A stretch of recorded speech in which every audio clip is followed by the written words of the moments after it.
90. Holy Ghost filled, you will sing Ganikate. I live the high life cause I'm heavenly minded. Hold up, I'm a 90s baby.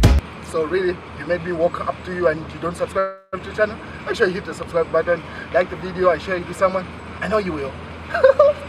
So wicked, righteous, no wicked, you righteous, so wicked, righteous, no.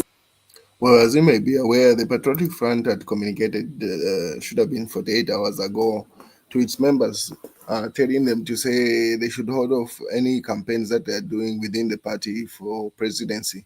But since then, a Central Committee meeting was organized where most of those that have filed in to become president in the Patriotic Fund and those that already paid the 200,000 kwacha participatory fee met to chart the way forward. And these are the decisions that have come from that Patriotic Front meeting. So they say, according to Emmanuel Mwamba, who's the chairperson for pretty much media in the Patriotic Front, he says, race starts. Patriotic Fund to hold the General Conference in 30 days to elect a party president and members of the Central Committee. So pretty much the entire structure is being revamped. So they've decided within 30 days they're going to host the General Conference. So by 1st December, most likely, we are going to get an announcement where we will know who's likely to be the Tonse Alliance chairperson and then also the Patriotic Front president. Let's see how that plays out. But in other news from Nigeria, CR1 put up this post and he attached that stealth bomber by the United States and says, Donald Trump just made a single tweet. The entire Nigeria is shaken. Our beloved president has made an emergency appointment to meet Trump this Wednesday, but Trump has delegated his vice president to meet our president. This is an insult to Nigeria, CR1 says. This is an insult to Nigeria. Trump, mind you, Nigeria is a giant in Africa. Give us the respect that we deserve. If not, the entire Africa will team up and teach you a lesson. We are not afraid of your jet, and any that touches that stealth bomber there. We're not afraid of your jet. Don't provoke Nigeria. If not, America will be taught a lesson. All armies in Africa and with Nigeria and warming up for you. Be careful. Respect us. So that statement was not well received, especially by Zambians. They were just like, excuse us. If he's referring to an Africa without Zambia, that's fine. But if he's referring to an Africa with Zambia in it, count us out. We are not part of that nonsense that is tweeting there. That's none of our business. So when he noticed people's reaction to what he had put up, this is why Trump wants to intervene in Nigeria to say, stop massacre of Christians. I advised Trump to stop massacre of Christians. I advised Trump to establish an emergency base in Port Harcourt. So that's the advice Trump is getting, and that's where that information stemmed from. To which CR1 responded to say, I said it. Donald Trump wants our oil, Chapwa. It means that's the only reason why they want to have a military intervention in Nigeria. United States of America military base in Nigeria is a no, according to CR1. For the first time, one thing that is commendable is now commenting about issues that have to do with his home nation. The most reason why he always dips back to Zambia is that he has no audience in Nigeria. So if you even check on most of his posts, most of the comments are coming from Zambia. That's why eventually he has to go back to news that is setting to Zambia. So even this, he was driving to Zambia because when the reaction that he got from the people, Zambians were simply says, don't involve us in that. We are not part of whatever you're trying to tweet against the US or Donald Trump. And then his reaction was, this is CR1, I don't understand. People of Zambia, are you trying to do, what are you trying to do to Nigeria? You are on your pretty much on any course for some of the comments that you received. You're on your own. Like, are you trying to do that to Nigeria? And then Zambian there, Michael Kaumba responded, said, the there's one that I liked among the comment. He was like, okay, if you're not careful, even if you keep on pushing us to support you with that tweet, we'll end up even supporting Donald Trump. We are definitely not going to fight the US. It's very with the intervention that is saying. And then if you force us, we will help Trump instead, and obviously people after that. Just leave us alone. We're not part of that. I mentioned. I mean, the whole Africa is ready to defend Nigeria, including Zambia. So, Mr. Trump, take Kanyasa. You can see, in as much as he's referring to Africa, he knows that his audience is in Zambia, and he always keeps on adding Zambia major there without any clearance from any Zambian. He's just pretty much trying to feed his nation. I mean, his audience there.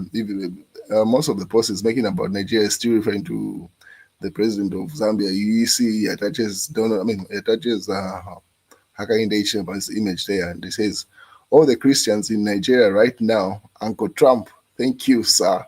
So he said, and then he attaches Hakainde Hichilema's image, saying that's a reaction that most of the Christians within Nigeria are giving now with Trump's warning Nigeria to say if the Christians are not protected, America is going to get involved. And then he eventually brings it back to Zambia, as you expect. He says, information reaching me says that given when he's looking for a contact number for Trump, my brother, Trump is after oil, not copper. So from Tanzania formula, you want to move to Trump formula. Well. So referring to, there were allegations to say the opposition was saying what had happened in Tanzania, where the youths went on the street after the elections to protest. That's what's likely to happen in Zambia in 2026. Now that they've seen that no, actually Trump is able to intervene, he alleges, given when they're trying to meet up Trump so that he can also intervene in Zambia of some sort. Those are he's just shooting in the dark, really, here. But on the other hand, the Patriotic Front has provided a roadmap to their convention. So they say race starts. Patriotic Front to hold the General Conference in 30 days to elect president and members of the Central Committee. Patriotic Front General Conference set for next 30 days, and the party is yet to decide, and the General Conference, instead of an extraordinary conference, as mandated for existing Central Committee, ends in May 2026. The conference will be hybrid, some aspects virtual and others in person. So they're starting the way forward of how that conference is going to take place. Presidential campaign opened up for those that wish to contest, but did not declare area. Expression of interest fee is 200,000 kwacha, and 50,000 nomination fee for president, so which brings it to 250,000 kwacha to be a president in the Patriotic Front. What is the women presidential aspirants will pay expression of interest of 100,000 and nomination fee of 50. So meaning they have less of 100,000. So women will pay 150, the men will pay 250 if you want to contest as the president on the Patriotic Front. They're giving a boost to the women there. And those seeking to stand as members of the Central Committee, that's 1,000. And then party condemns technical committee. Pretty much they highlight what else. And then voter registration exercise, source of deep concern. Those are the highlights from that general meeting that they had. And then President Hichilema has heard your complaints related to police, and he has acted decisively. Look out for the news.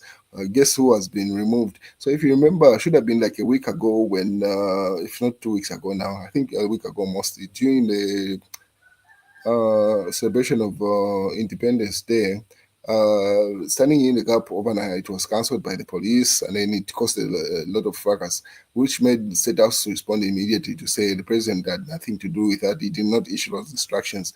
So probably if there's any credibility to what Shifetari is saying there, that's where whoever's been fired is coming from. It's from that hiccup that happened. But as things stand, nothing has been communicated. But Shekari alleges he's got some information to say a top-ranking police official is likely to be fired. Let's see if there's truth to that, because as things stand, I've only heard that from Chief Hatari, nobody else. While Hakainde Hichilema Tanzania trip sparks outrage as State House defends attendance of the inauguration ceremony of the female president in Tanzania. Obviously, people having a conversation to say a number of people have died, and then pretty much you know what happened in Tanzania. So there's a debate over that. And that's the news, ladies and gentlemen. Have a beautiful day.